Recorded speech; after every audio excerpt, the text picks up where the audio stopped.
Hey guys, welcome back to Dan Helton Gaming. I am Dan Helton. I hope you're doing well. Today we're going to be taking a look at the Aggro Secret Paladin. This is a fairly recent deck that has come to prominence in Wild.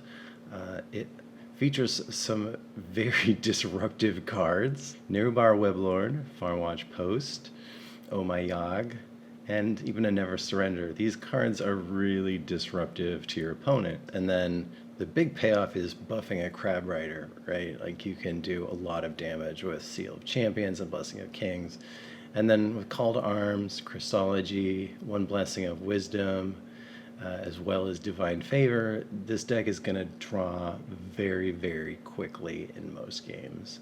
So you are going to win or lose quite fast.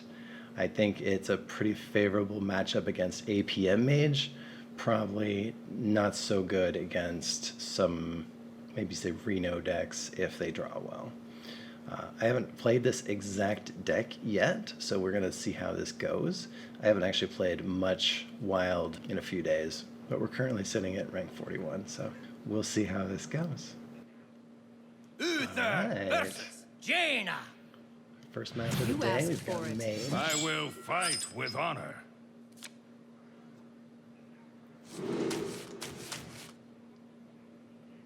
Definitely going to keep Sword of the Fallen. That's an amazing card. Going to toss these back and hope for some better stuff, as well as, well, I mean, that arguably could have been a keep. Remember, I don't have that much experience with this deck, but I want to get secrets out. If I can play Call to Arms on turn 3, that's amazing.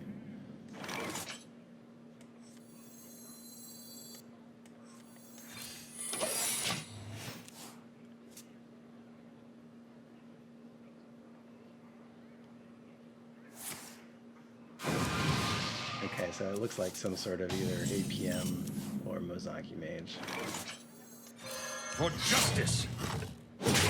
And we're in pretty good shape because we already have both of our Call to Arms, and we've only drawn one minion so far.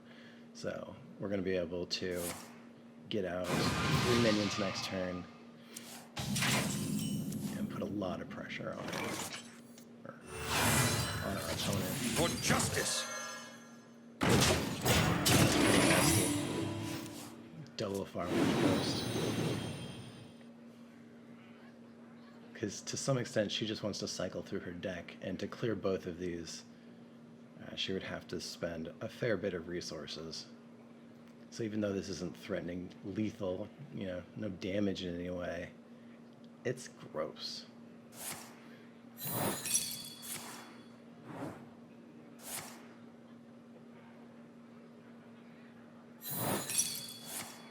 And now that they have even more health, like, the prospect of clearing these is not great. Unless she has a devolving missiles. That was a fantastic random.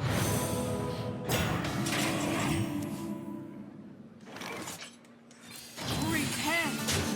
For justice! Alright. Still got redemption. Her cards still cost 2 more as she's drawing them. This is a huge threat. Even though we don't have much in the way of buffs, obviously we can make it a 3 attack. Let's see, she's still more concerned with dealing with the posts. In this matchup, the Weblords don't really do anything, but they still have 4 health, so they can soak up a lot of random damage.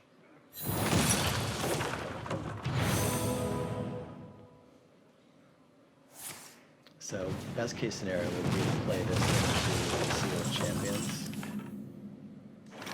Plus damage on our Crabrider. We don't do that, and we don't have any secrets left in our deck, so I'm not super inclined to play the Sword of the Fallen here. I think the My Yogg for more disruption. Yeah. And then Shield of Minibot. Shields up. Red alert. Repent. Repent.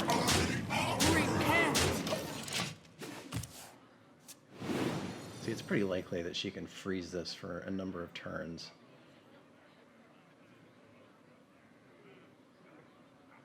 This is still an issue for her. Whatever. Oh. That was good. She gets a random weapon. That probably won't do anything for her.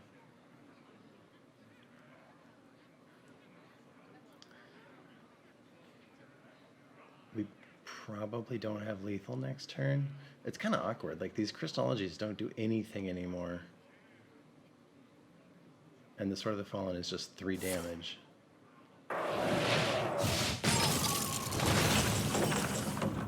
Like, that's lethal. Weapon ready. Repent! Repent! There we go. I mean, that's what it looks like against some sort of either Flame Waker or Mozaki Mage. I mean, we did draw pretty well getting both of our Call to Arms and been going...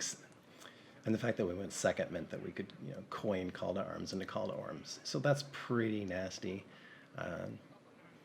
But this deck can do a lot of things like that that are highly disruptive. So that's what makes it so fun to play against. You are kind of putting it all out there. And if they can answer you, that is the game. But as we saw here, our opponent was pretty helpless. Uther versus Anduin. All right, we're up against a priest shall this bring time. victory. I will fight with honor. I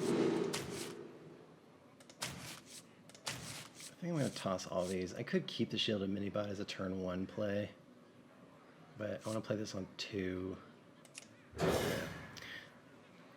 Recently we've seen a new sort of Death Rattle priest come into play. There's like a Weasel priest, we still have Reno priest, so I'm not exactly sure what this is. And Sphere of Sapience could go a few different directions. I am going to coin this out just to start slowing down what they're doing, because they might not have an answer for this for quite a while. It does mean that we can't play our Call to Arms until turn 4, which is a little bit of a bummer, because we do want to pressure them. But your wish is my suggestion. Silence. Wait, is silence still? Oh, never mind.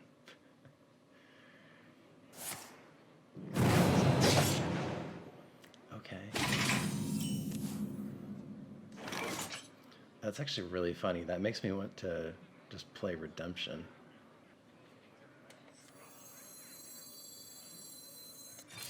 Yeah. Why not, right? Because they're just going to trade. That means I get it back as a 2-1, and they'd have to expend another resource to deal with it.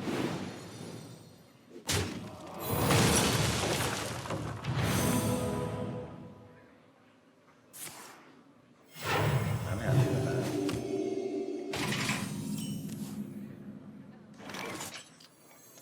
For justice. So, get some more secrets out of our deck. That was Never Surrender, which is not great right here, but could keep the Farmwatch Post alive. But if they don't have a spell to cast, then next turn we get Call to Arms, and that'll make our 3 minions a lot more robust. And then we can finally start doing some damage. Afraid of the dark?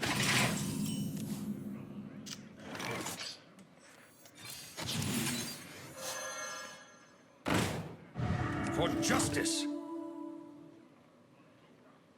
I think this is worth hitting. Maybe not. I don't know, actually. For justice. I'll be honest, I don't know. Job's done. Now we have, another Redemption, too. Because he's going to trade here. He could heal it to bring it back up to 4. I guess I could use the Seal of Champions to clear it. Because I don't really want to leave that up so that he can keep clearing my stuff.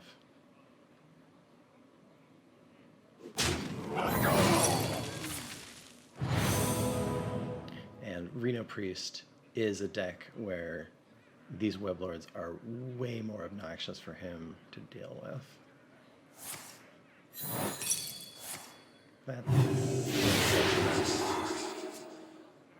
I mean, it doesn't end up clearing any of our buffs, but It derails things a bit. Obviously, we want these buffs to go on the Crabrider, Let right? me Like, that's where think. our big burst damage is going to come from. And the Firewatch Post can attack now, so I'm inclined For to justice! hit here, Weapons ready. trade, get a yellow, Hailing. so then we'll expose this, and we'll play one of our Seal of Champions, I guess on our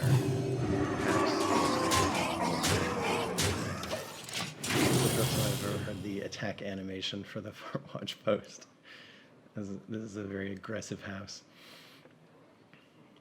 But yeah, if he uses a Shadow Word Death to kill this, that's fantastic, because that means he can't use it to kill a Crabrider.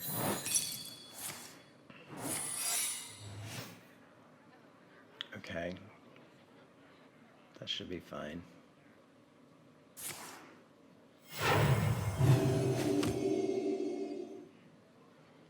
I guess we have to test for that first. Okay.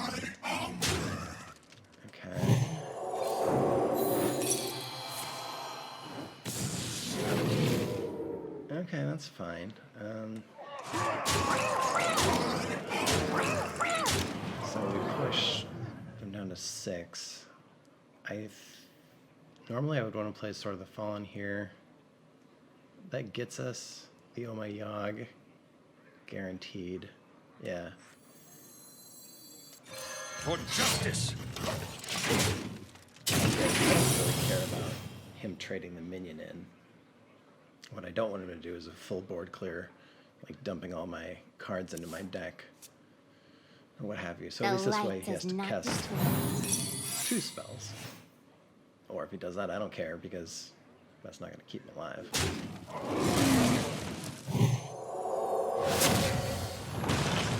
Yeah, there we go. Right? The Weblords and the Firewatch Posts are pretty frustrating to play against, especially if you have a lot of Battlecry minions. Because something like this cost 8 when both of these were out.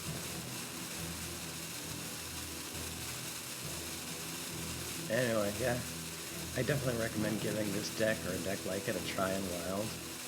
There's a good chance that the Sword of the Fallen is going to get nerfed a little bit soon. But even then, I think this is still going to be a fantastic deck.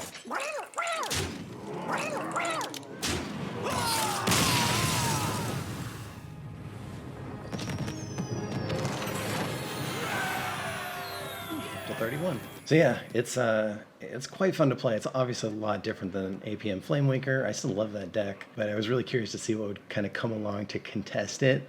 And this deck is a very good challenger for it.